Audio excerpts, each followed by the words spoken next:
Bienvenidos al capítulo 3, estilos con CSS, parte 2.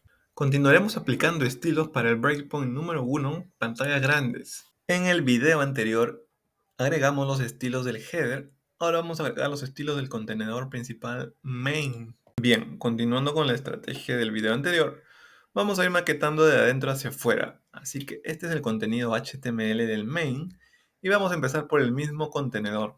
Le aplicamos el selector de elemento, es decir, el selector es directamente main. Aplicamos un ancho del 100% a este contenedor para que ocupe todo el ancho de la pantalla.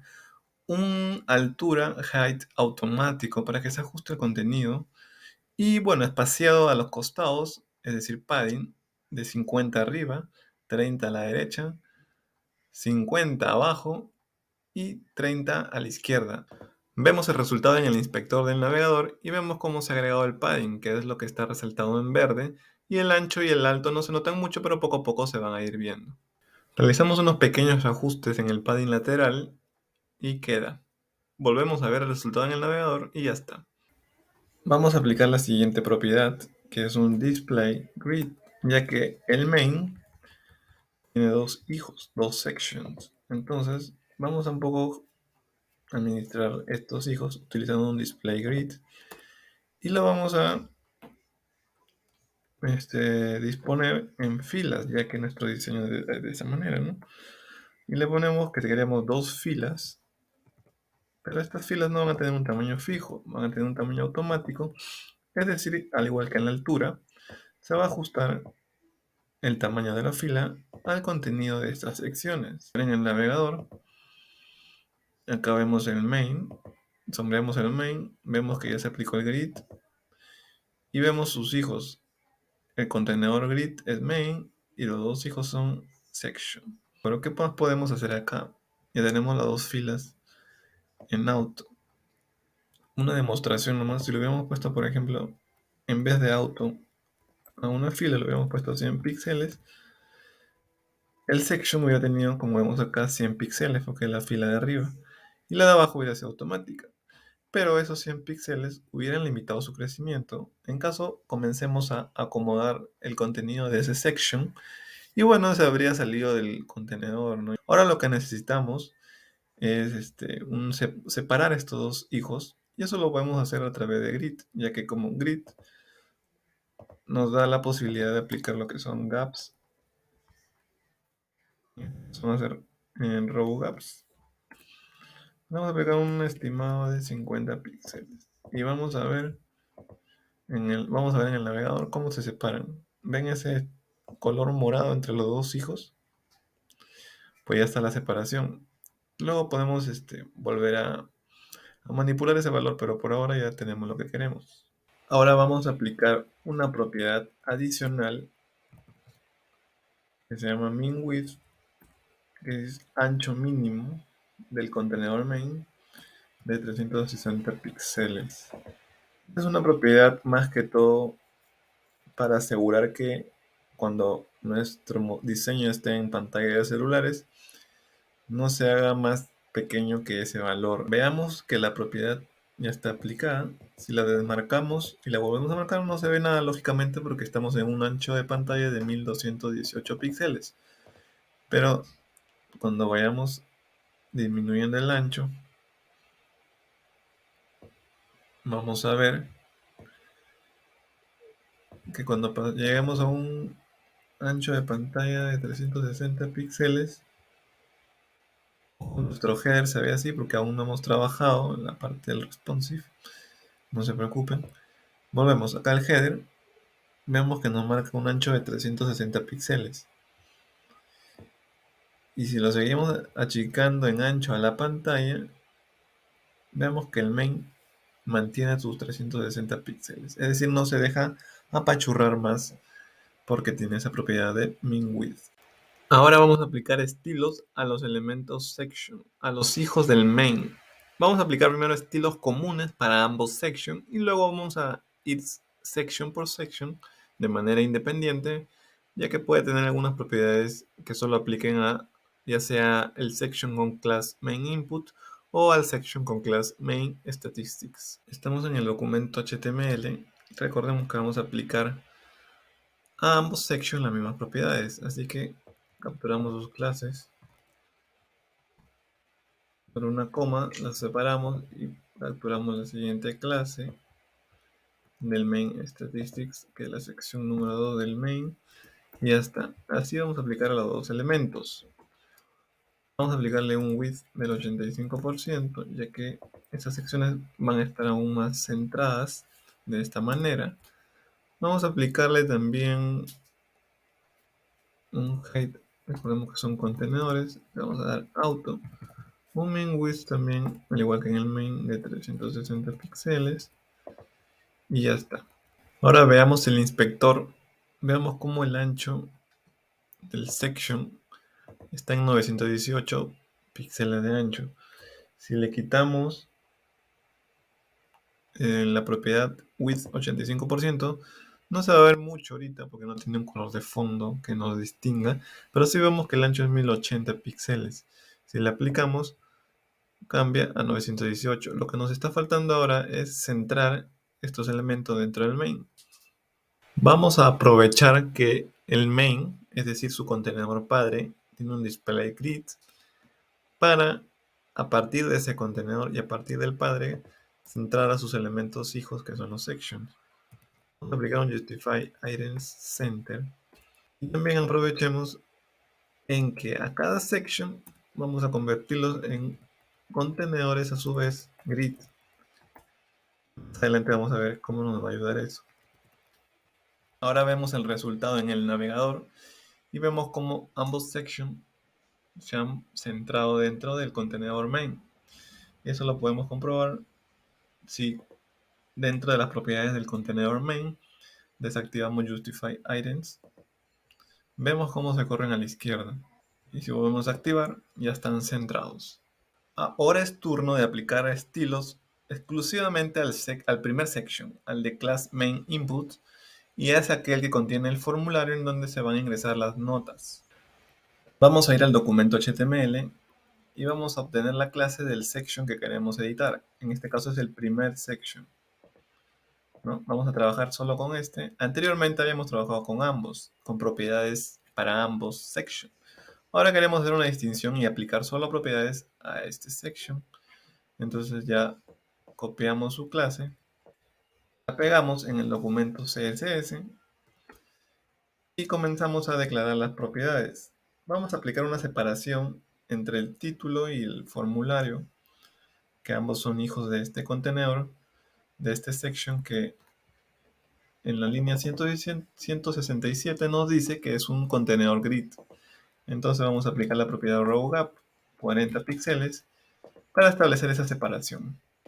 Y utilizando el inspector del navegador, vemos que ese espacio morado que se genera entre el H1 y el form, que es el contenedor de formulario, es el gap que le hemos añadido en la propiedad rowGap.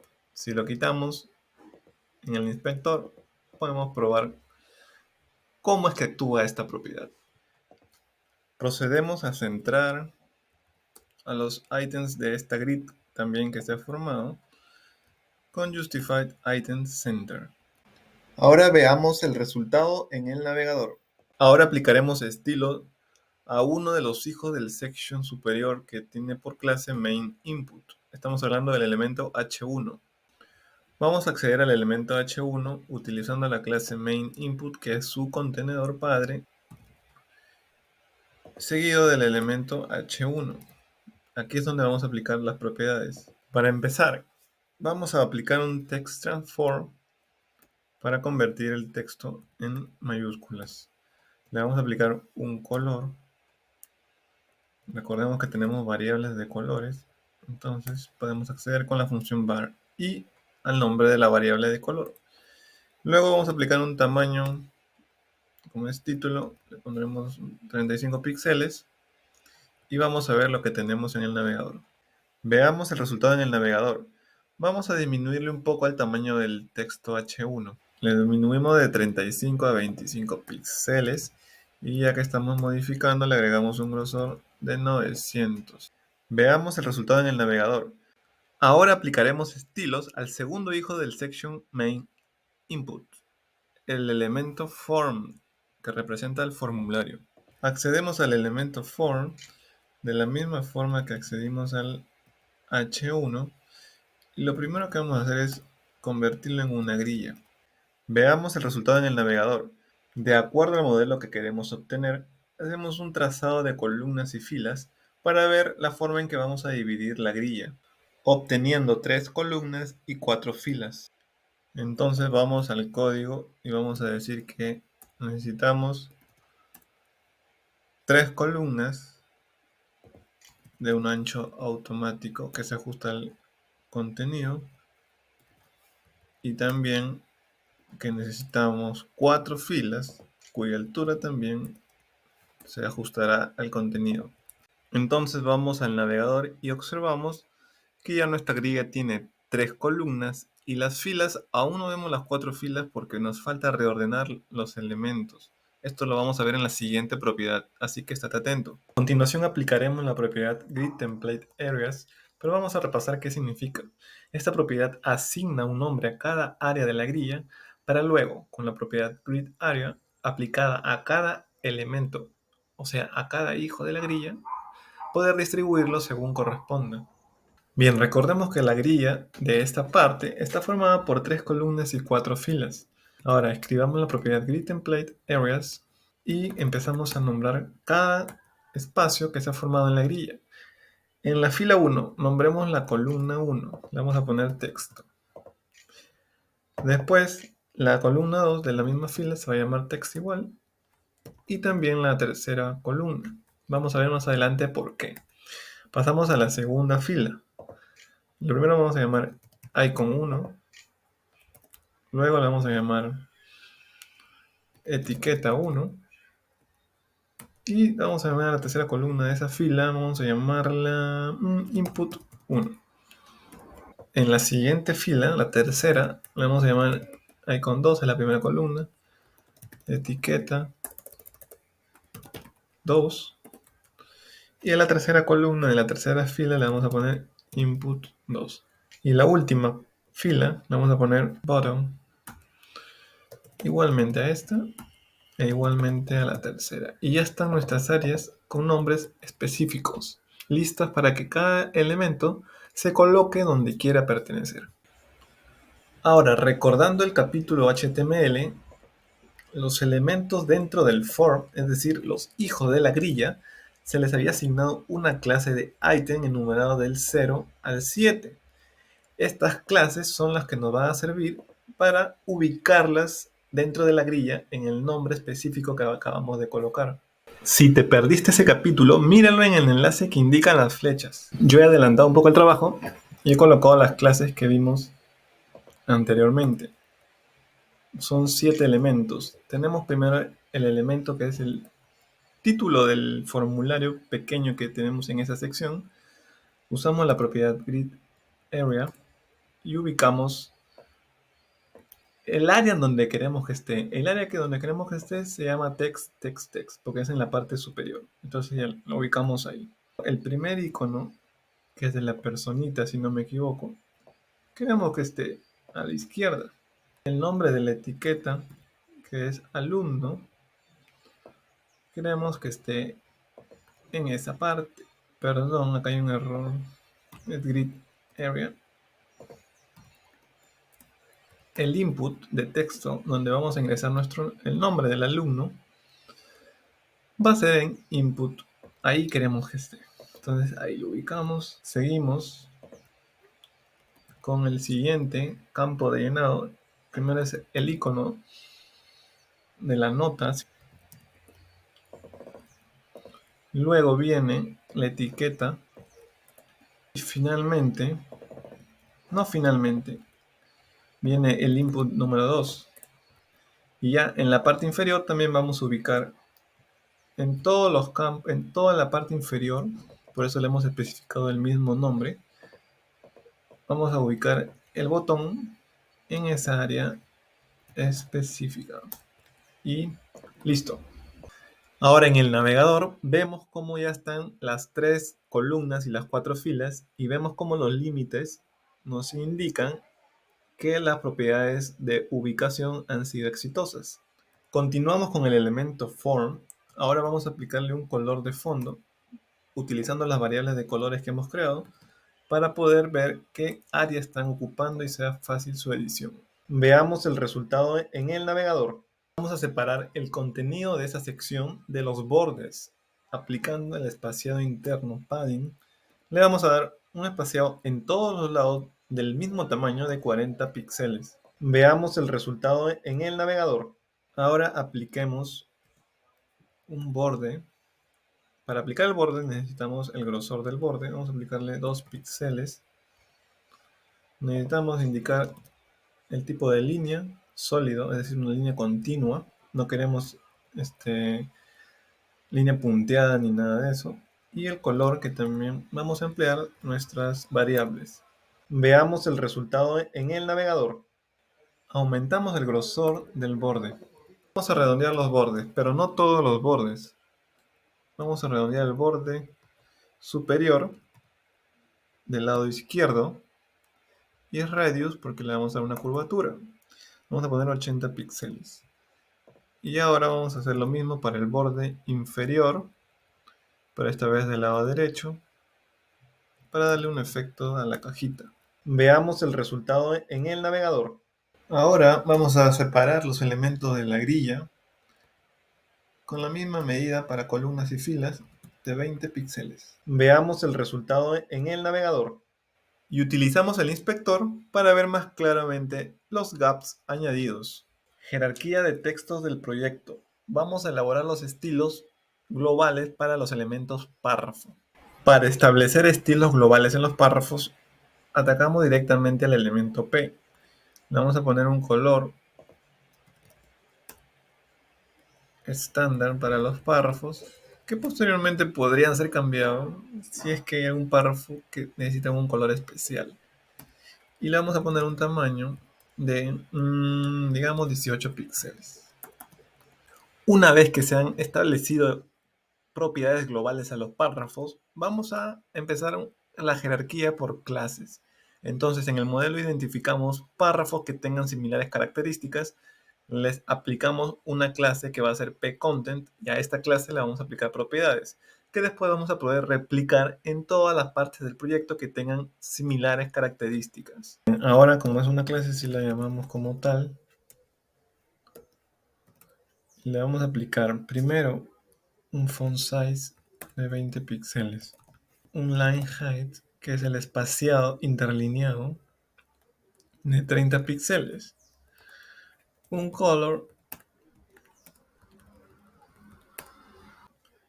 y un font weight de 400, que sería lo que es el grosor del texto.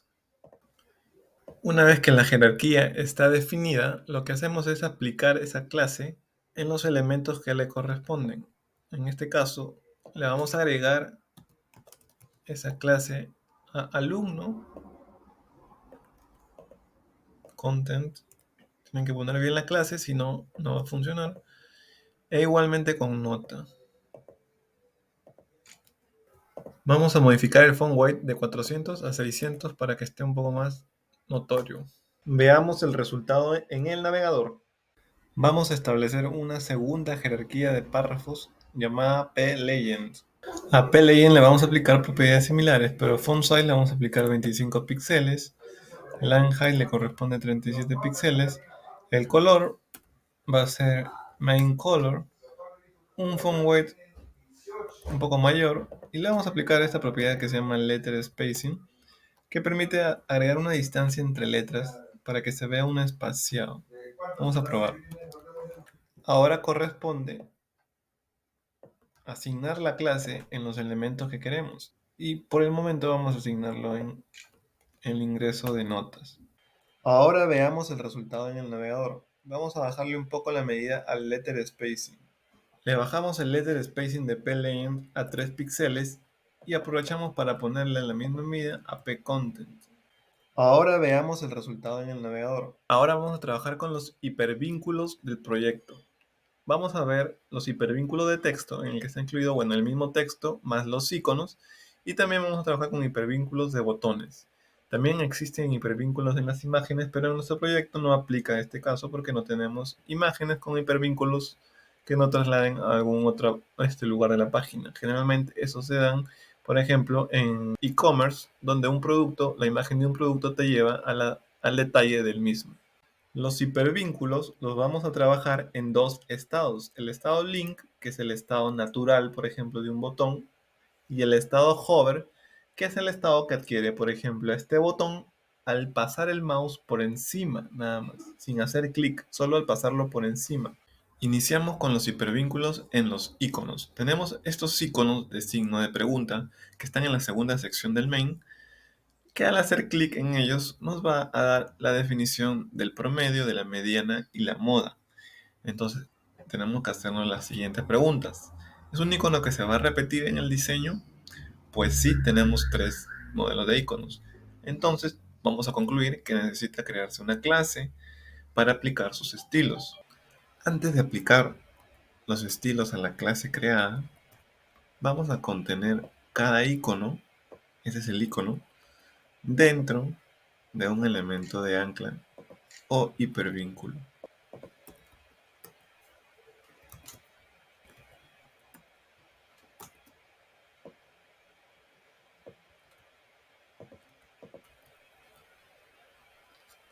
Ahora aplicamos a cada elemento de ancla la clase que hemos creado y que está pendiente de asignar propiedades. Bien, ya tenemos acá la clase enlace icon question. Vamos a aplicarle un font size porque recuerda que un icono toma las propiedades como si fuera un texto. Es decir, se le puede aplicar font size, font weight, etcétera, ¿no? Todas las propiedades aplicadas a texto. Le aplicamos 28 píxeles. Vamos a darle color de nuestra paleta, el color tipo rojo. Text decoration. Recuerda que al ser un elemento ancla va a adquirir un subrayado por defecto. Le ponemos none y le agregamos un text shadow para que resalte un poco, aunque no es totalmente necesario. Pero vamos a ver cómo queda. Y listo. Ahora veamos el resultado en el navegador. Bien, hemos decidido que este icono de pregunta va a estar dentro de un círculo, es decir, el contenedor ancla va a ser un círculo para que tenga un color de fondo y un contraste mayor. Entonces tenemos que transformar el elemento de ancla, que actualmente es un display inline, y recuerde que un display inline no se le puede aplicar ancho ni altura, lo transformamos a block. Y le vamos ahora sí a aplicar un ancho de 50 píxeles y una altura de 50 píxeles también. Y aquí ya le podemos aplicar un color de fondo para que haya un contraste, y le aplicamos ese color. Al ver el resultado en el navegador, notamos dos cosas importantes. Uno, el signo de pregunta ya no se encuentra al costado del botón promedio, ni mediana, ni moda. ¿Por qué? Porque le aplicamos un display block. Y recuerda que un display block ocupa todo el ancho de la pantalla, es decir, pasa a formar una nueva línea. Eso lo vamos a ver luego cuando agreguemos estilos a esta parte, pero no va a ser ningún inconveniente porque de ahí lo podemos regresar con flex al costado de los botones. Y lo otro que podemos notar acá es que el icono de pregunta no está centrado dentro de su contenedor amarillo. Y eso lo vamos a resolver aplicando también display flex al elemento de ancla. Para establecer un contenedor flexbox, tenemos que cambiar el display de block a flex. Este display nos da propiedades adicionales para trabajar a los elementos hijos de este elemento. Ahorita nuestro contenedor ancla, que es el contenedor flex, solo tiene un único hijo y es el icono de pregunta. Y estamos usando este contenedor para poder centrar el icono, que era lo que nos estaba faltando. Entonces aquí entran en juego las propiedades Justify Content, que provee la alineación en el eje principal. Recuerda que un contenedor flex por defecto tiene el eje principal como eje horizontal, el eje X. Entonces aquí Justify Content va a alinear el elemento en el eje X. Y la otra propiedad que se llama Align Items da la alineación en el otro eje, que no es el principal, es decir, en el eje Y, en el eje vertical. Y de esta manera nuestro elemento ya debe estar centrado. Ahora veamos el resultado en el navegador. Finalmente queremos que ese contenedor amarillo sea un círculo, por lo que aplicamos la propiedad border radius 50% y también queremos que este círculo tenga un borde de ancho de 5 píxeles. Ese borde queremos que sea una línea sólida continua y queremos que tenga un color de los que tenemos en nuestra paleta. Vamos a trabajar el estado hover de ese icono. Primero vamos a agregar un color adicional a nuestra paleta de colores, que va a ser un tono más oscuro del rojo. Vamos a realizar el estado hover de ese icono de pregunta, utilizando la pseudo clase hover. Y aquí se ponen las propiedades que se desea cambiar. Primero vamos a cambiar el tamaño de 28 píxeles, va a pasar a un tamaño de 32 píxeles en el estado hover. Vamos a decir que ese icono ya no va a estar rodeado de un círculo, sino que ahora va a ser un cuadrado con los bordes redondeados. Y su borde va a ser de 4 píxeles de grosor, sólido también, y vamos a usar el nuevo color que hemos agregado a la paleta de colores. Vamos a ver el resultado en el navegador y este es el estado normal del icono y al pasar el mouse sobre el mismo vamos a ver cómo cambia. Nos falta un aspecto aquí. Vemos que el cambio es brusco. Eso lo podemos arreglar con transiciones. ¿Y cómo lo aplicamos en CSS? Con la propiedad Transition. Esta propiedad consigue un efecto suavizado en el cambio de un estado a otro, como por ejemplo un estado normal a un estado hover. Y vamos a utilizar las siguientes propiedades, que se pueden especificar en una sola línea de código: Transition Property, Transition Duration y Transition Timing Function. En Transition Property especificamos el nombre de la propiedad a la que vamos a aplicarle este efecto de transición, pero también puede llevar la palabra all si queremos aplicar a todas las propiedades que están en ese efecto, por ejemplo, hover. En Transition Duration aplicamos el tiempo que va a durar esta transición. Puede ser entre 1 segundo, 2 segundos, puede ser también milisegundos. Acá el asunto es que la transición tampoco sea muy larga. Y en Transition Timing Function, acá son valores reservados, ya especificados, y en los que tenemos simplemente que elegir. Tenemos el valor lineal, tenemos is in, tenemos is out y tenemos is in out. Cada uno con diferentes formas de aplicar la transición. Especificamos la propiedad transition. Recuerda que esta va especificada en el estado inicial del elemento. En este caso va dentro de la clase enlace iconQuestion. Primero aplicamos la palabra reservada all. Luego viene la palabra, el tiempo, 200 milisegundos. Y acá vemos cómo tenemos las opciones para elegir. Yo voy a poner is in out. Miremos el antes sin transiciones y el después con transiciones. Mira la parte B del presente capítulo dándole clic al enlace que ves dentro del recuadro blanco.